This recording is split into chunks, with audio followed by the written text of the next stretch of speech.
With an approximate release window for spring 2022, the wait for Kirby and the Forgotten Land doesn't take as much time as other games need. Just look at Breath of the Wild 2, which still waits for a clear date, or the, at this point, legendary Metroid Prime 4 and its never-ending story of never releasing. We have to consider ourselves very lucky to only roughly wait for maybe half a year to experience the newest and probably biggest Kirby title up to this point. Or even less. Recently, Nintendo just registered the official brand for the Forgotten Land at ESRB with E for everyone, so that also confirms that the final boss is going to look cute on the outside while hiding a demonic past of destruction, sadness and even more. That this game will not digress from past games and offers gameplay for everyone. Now you might think this is just a normal process. After a game is completed there needs to be rating, but this is the whole point. Rating something only happens when the game is basically done and finished, because the guys must rate and test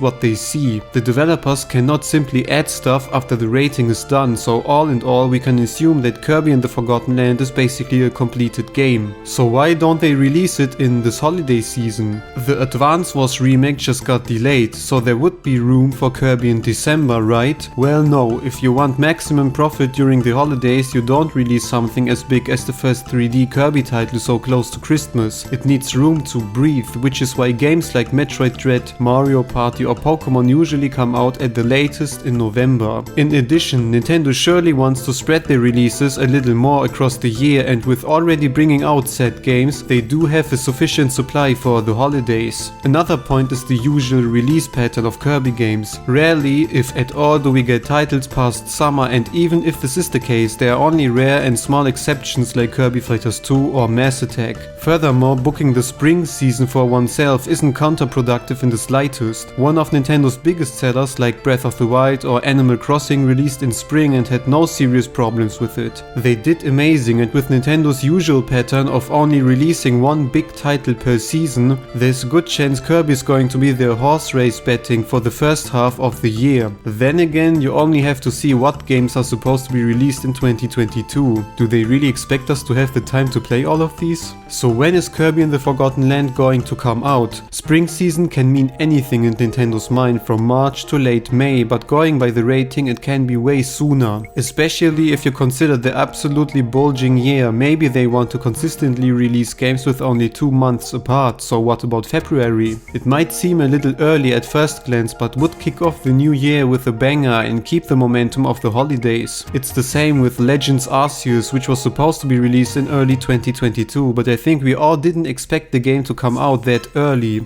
A much more fitting date would be April, since it's the month Kirby was born back in 1992. It would be the perfect way to kick off the 30th anniversary and start the celebration with the biggest Kirby title up to this point. My personal wish would be tomorrow or March, but April just seems too fitting to ignore this date. And it's not like they are sitting on a finished game and take vacation with Sakurai. They are probably already illustrating where to go next with Kirby, which is a topic for a whole other video, or working on one of the countless spin-offs that seem to release on the site without anyone noticing it. It's the 30th anniversary after all, and although the Forgotten Land is a great way to celebrate the occasion, you can be sure there will be more. The only thing kinda contradicting a surprise early release in 2022 is the lack of further information about the game. Of course, the year isn't over, but it seems very unlikely to advertise something that is set for the near future and will not come out during Christmas. Nintendo's certainly not going to distract from games like Metroid and Pokemon just because Kirby needs some information, and with their typical behavior of streaming a direct in February or March, it's really tricky to predict a proper release date. A game like The Forgotten Land that depicts a huge turning point in the franchise requires the appropriate advertisement, and although it will certainly be a respectable success,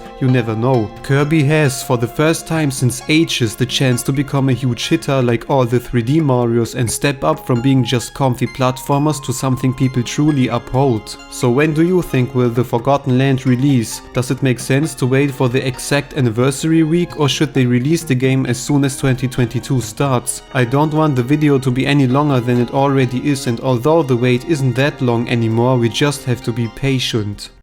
Patient. Patient.